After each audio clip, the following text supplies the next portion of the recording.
안녕하십니까. 혼란한 정치 시사 이야기를 술술 풀어보는 송근의 혼술 1월 24일 1월에 인사드립니다. 내일 25일 박범계 법무부 장관 후보자 인사청문회가 국회에서 있습니다. 지금 여러 가지 논란거리가 있죠. 재산 신고 부실, 또 법무법인의 투자, 그리고 어떤 폭행 사건도 있었고, 또 패스트 트랙 처리 과정에서 또 폭행 사건, 그래서 재판을 앞두고 있는 피의자 법무부 장관, 피고인 법무부 장관, 이렇게 되는데, 그런 논란들이 있지만 아마 바로 임명이 될 겁니다. 지금까지 그래왔죠. 야당이 아무리 반대를 해도 장관은 국회에서 표결을 안 하기 때문에, 청문회만 거치고 표결을 안 하기 때문에 대통령이 임명하면 그만입니다. 그래서 내일 하루만 버티면 박범계는 법무부 장관이 되겠죠. 자, 그런데 들어가는 사람이 있으면 나오는 사람이 있습니다. 추미애, 아직까지는 법무부 장관이죠. 추미애 장관은 퇴임을 합니다. 모레 정도 퇴임을 할 텐데, 자, 작년 1월 2일에 임명장을 받고 시작을 했으니 1년 남짓 장관을 했는데, 다들 그렇게 기억하실 겁니다. 추미애 하면은 윤석열이 그냥 떠오르죠. 윤석열 추미애 갈등, 살아있는 권력 수사를 하려는 윤석열을 찍어내기 위해서 1년 동안 추미애 장관이 다 공을 들였습니다. 본인 입장에서는 상당한 공을 들였죠. 상당한 공을 들였는데 결국 성공을 하지 못했습니다. 윤석열 장관, 총장, 아직도 건재하죠.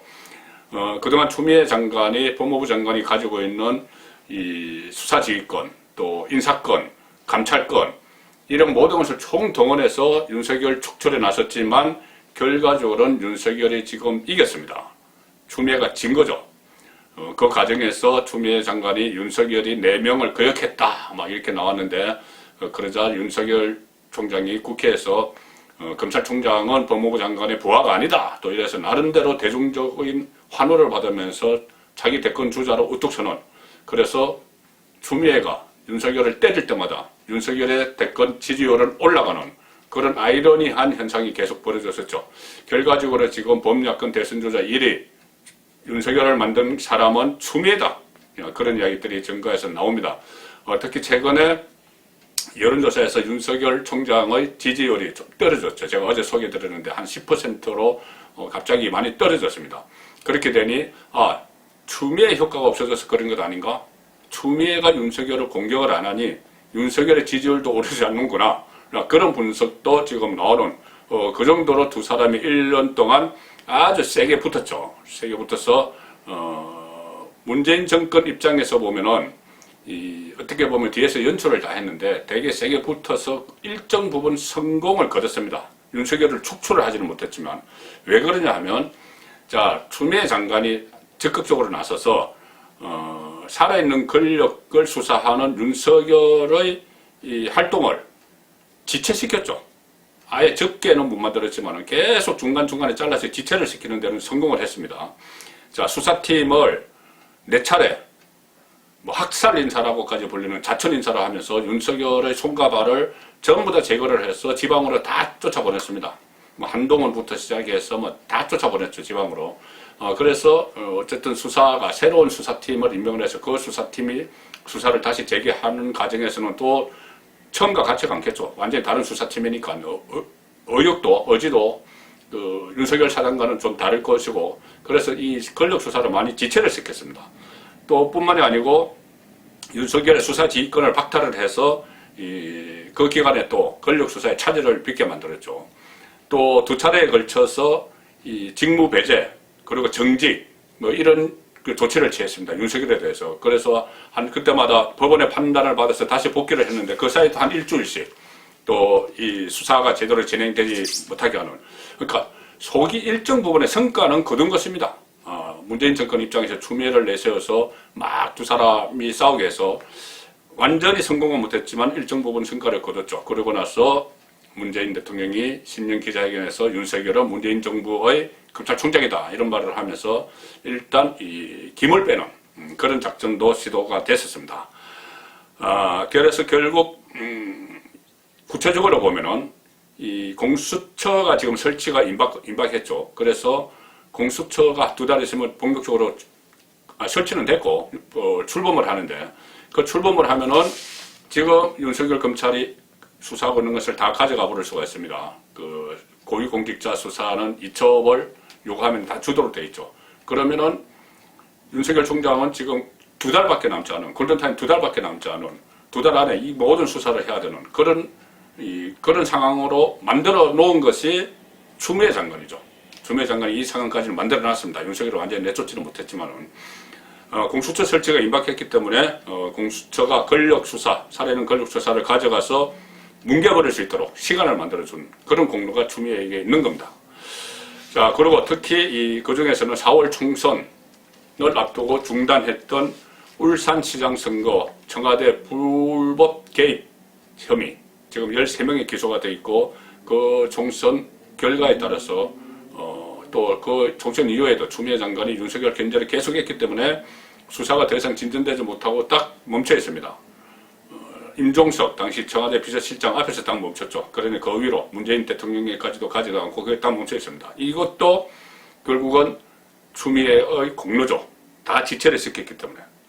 이 사건, 울산 사건은 탄핵 이야기까지 나왔던 대형 권력형 비리인데 이것을 일단 딱 멈추게 한 것이 추미애의 공로입니다.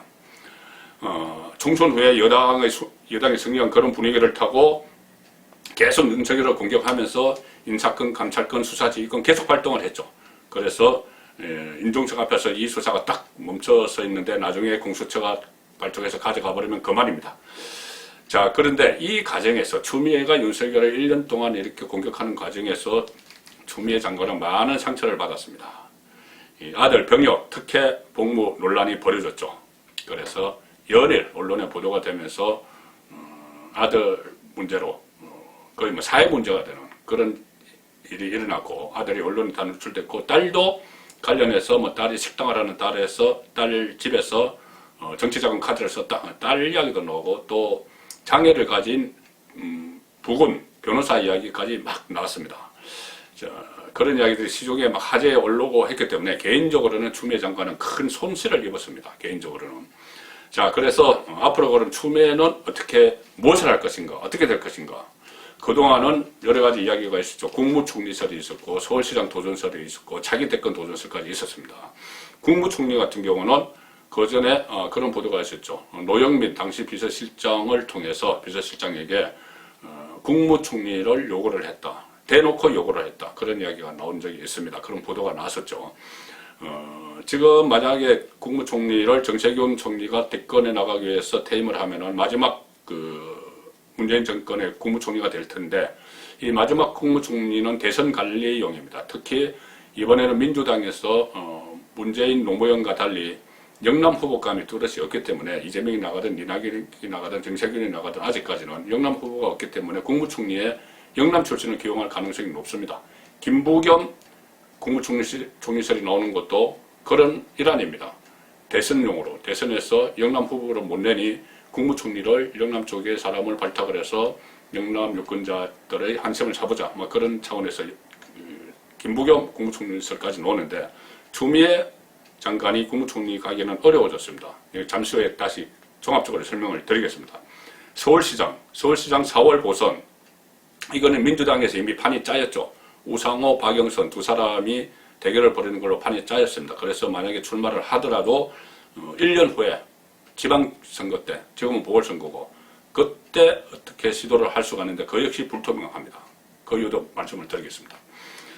나머지 하나 차기 대권인데, 차기 대권 추미애 장관이 이렇게까지 열성적으로 가족들의 피해를 보면서까지 이 윤석열 공격에 나선 것은 결국은 열성 친문 지지자들의 지원을 받아서 대권에 나가려는 것 아니냐, 그런 분석까지 나왔습니다. 그런데 이 역시도 어려워졌습니다. 자, 제가 보기에는 추미애 장관에게 다시 공직을 맡을 기회는 찾아가기 어려울 것 같습니다. 세 가지 이유가 있습니다. 첫 번째는 이번에 추미애 장관이 너무 맹렬하게 윤석열 축출 작업에 나서는 바람에 국민 밉상 이미지가 쌓여버렸습니다. 이 국회에서도 뭐 상당히 독하게 막 이야기하는 뭐 그런 말들이 그대로 전파를 타고 나왔죠. 국민 밉상 이미지가 쌓였고, 또 민감한 병역 문제, 아들 병역, 뭐 군대 안 간 건 아니지만은 특혜 복무를 했다, 그런 또 논란이 올랐기 때문에 만약에 선출직에 나가게 되면은 이게 쟁점이 되겠죠. 선거에서 쟁점이 되고 임명직을 하면 인사청문회에서 이 부분은 또 불거지는 그런 상황이 옵니다. 그래서 어려워졌다는 것이고 앞으로 공직을 맡을 기회가 어려워졌다는 것이고 두 번째 이유는 자 문재인 정부에서 뭐 마지막 국무총리가 되든 대권 주자가 되든 이렇게 하려면은 이번에 윤석열을 완전히 쳐냈으면은 혹시 모릅니다. 물론 윤석열의 권력 수사를 지체시키게 만들긴 했지만은 윤석열 축소를 하지 못했죠. 그 상태에서 법무부 장관은 물러납니다. 그러면 문재인 정권 입장에서는 마음의 빚이 없어지는 것이죠. 추미애에게. 그렇게 1년 동안 그렇게 싸웠어도 결과적으로 승리하지 못했으니. 문재인 대통령이 조국 씨에게는 마음의 빚이 있다. 법무부 장관 하면서 그 마음의 빚이 있다 이야기했지만은 추미애에게는 마음의 빚이 없습니다.